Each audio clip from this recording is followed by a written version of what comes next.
Hi guys, Puddin from BIA World of Warships with a game for you in my Tier 6 Premium British Destroyer, the God, I can't pronounce it, the Gallant, but somebody will tell me in the comments.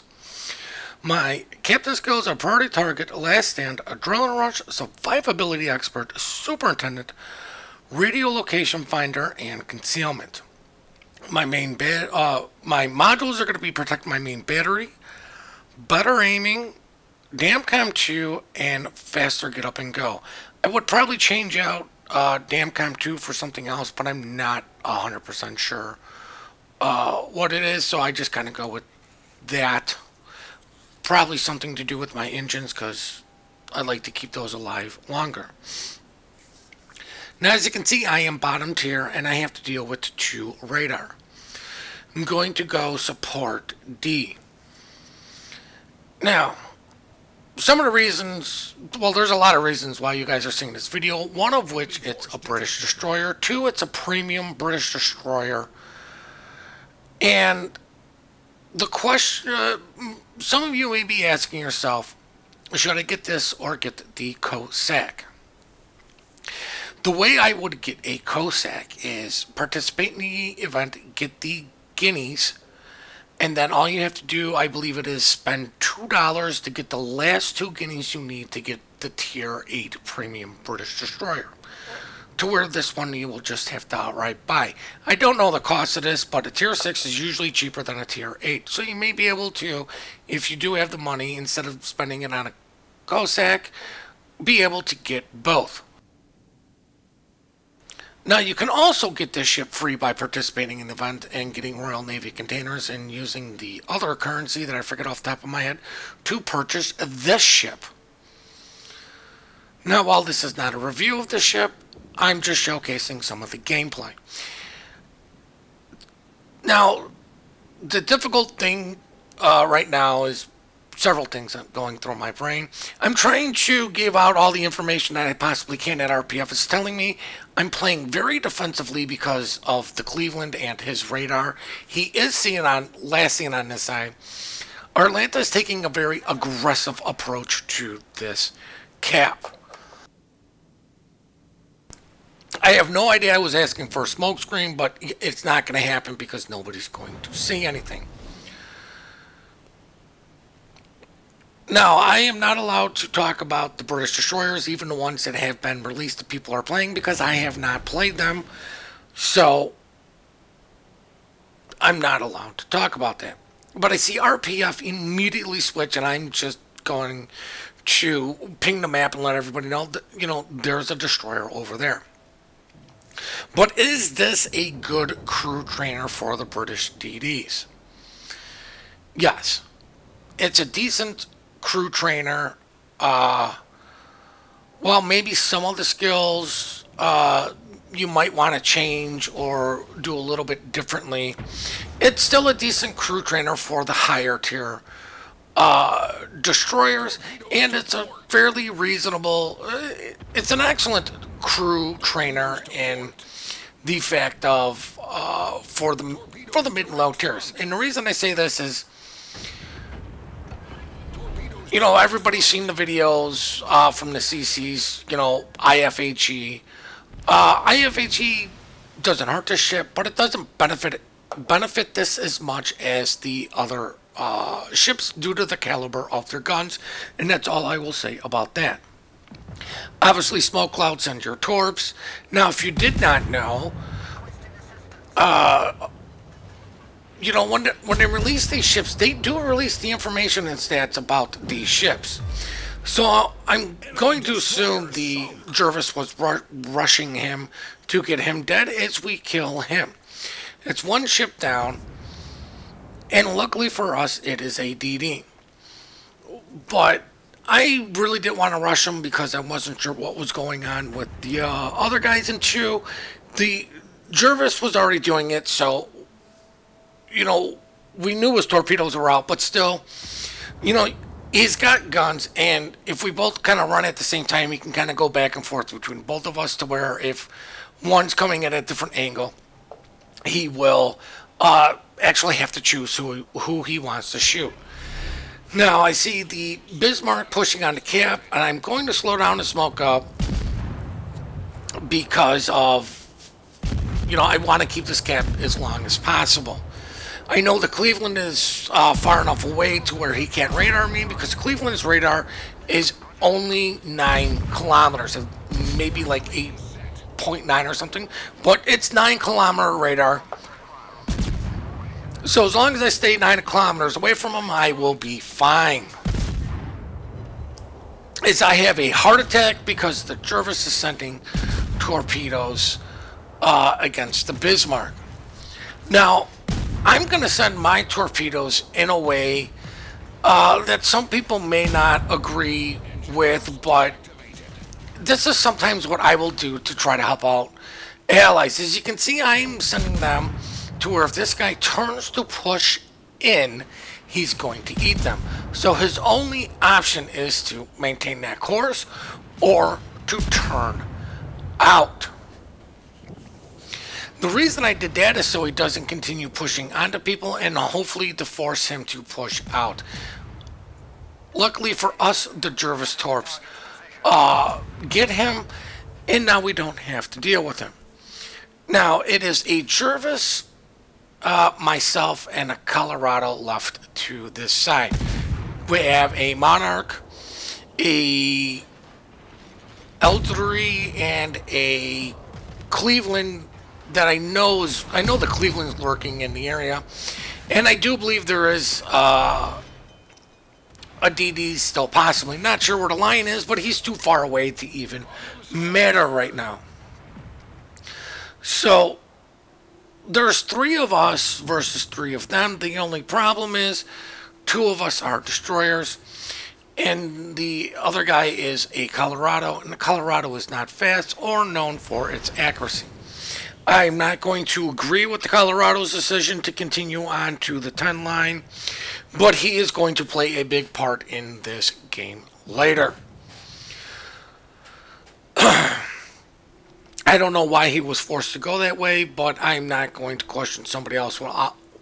Usually while I am playing my game, during the game, it's usually afterwards when I will point something out. But I want to get cap resets on this cap, just to force these guys to potentially stay here longer. Maybe have the Colorado blap one of these guys if we get lucky, mainly the Cleveland. But both of these guys have shown an interest in shooting me. The advantage I have against the Cleveland is range. I'm going away, he's coming in. It's going to be a little bit easier for me to dodge his shots than it is for him going to be to dodge mine, as I just continually reset him. But I do believe the Monarch is going to get the cap as the Cleveland pulls a little notcher there. And as you can see, some of my shells are falling a little short. We're not spotted. So there was no reason for me not to repair everything just to get it going. While I do have last stand, I do want my torpedoes ready, and I don't want a shot from that Monarch coming in and potentially destroying them. Now, I'm going to assume the Jervis is under radar, but what I'm going to do was make my way back to the Jervis and hopefully ambush this Cleveland, but of course, he is being radared. Now we know the Monarch will take shots at us, so what we want to do is try to use this island to shield us from the Cleveland.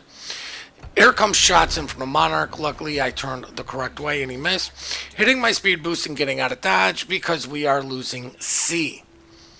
It's got to be their last DD because I do believe I would have spotted the cruiser, and the cruiser was last going to B. I get spotted by the Cleveland. I'm going to pop my smoke. I know his radar's down, but I'm popping my smoke just to break line of sight because I don't want to get hit by him. This delayed me getting to the cap, which means they're probably going to get this because I need to stay in a straight line. As you can see, the Colorado was at least taking shots in on the Cleveland. It is very important to pay attention to what is about to happen in chat, but Our Jervis, who I do believe was running his hydro, did get taken out by torpedoes. So we definitely know there's a DD in the area, and the last DD left alive is the Japanese gunboat, which is the last thing I want to see. It is a tier higher than me, but I should be able to deal with it. I have a Baltimore coming back to cap with me. I'm going to force this guy to stay on cap. While we do have the caps, and we are winning on points, we are not winning on ships. This guy has the health advantage over me.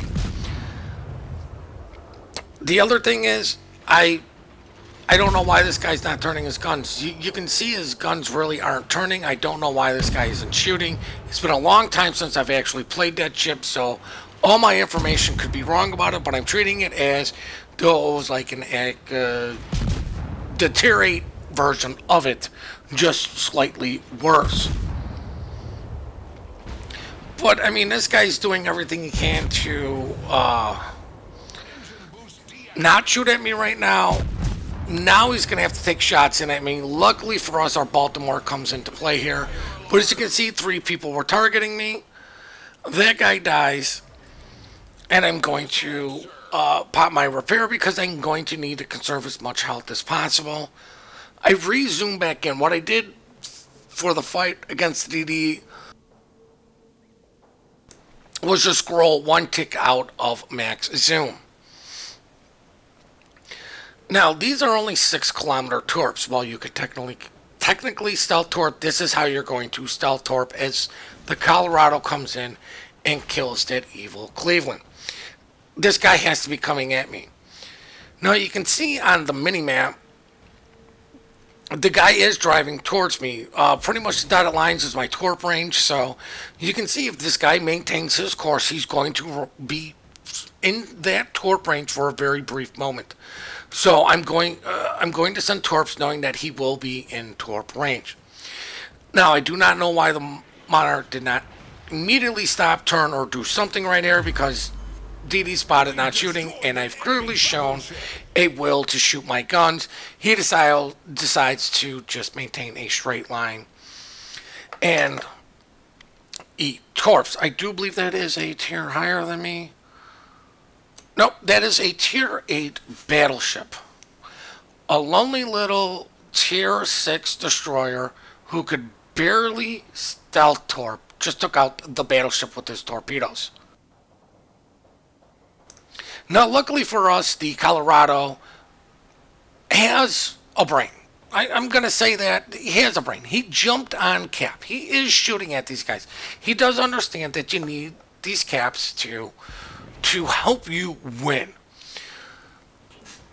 For him, I don't blame him. I really wouldn't want to go up against a Lion and an Alabama, but I'm going to smoke on cap and I'm going to shoot my guns. Now, luckily for us, we do have, I believe, the Baltimore is the one spotting. The Alabama did shoot, so if something happened to him, we would have spots for a little bit. I send 1 set of torps. Just in case this guy does something, I have the 2nd set. He's got his guns pointed towards the Baltimore, which means he's ignoring me.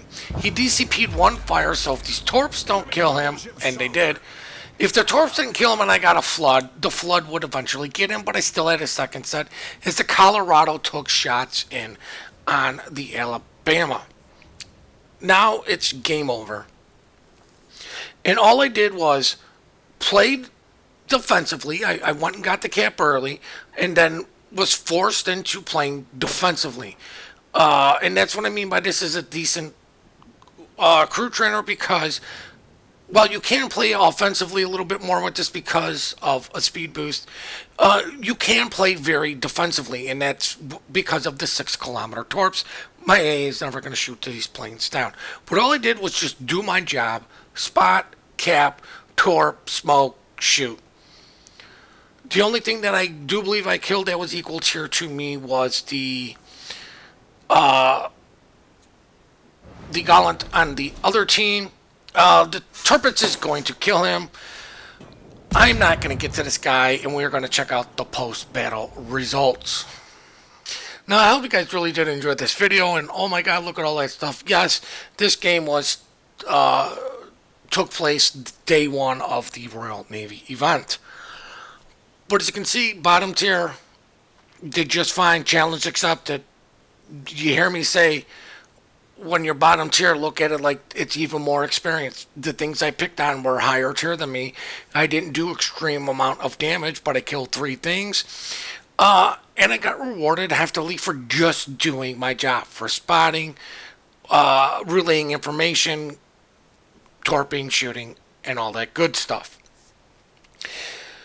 Now, we do appreciate all the support you guys do give us. We do love the replays you send us. The email for that is in the description down below.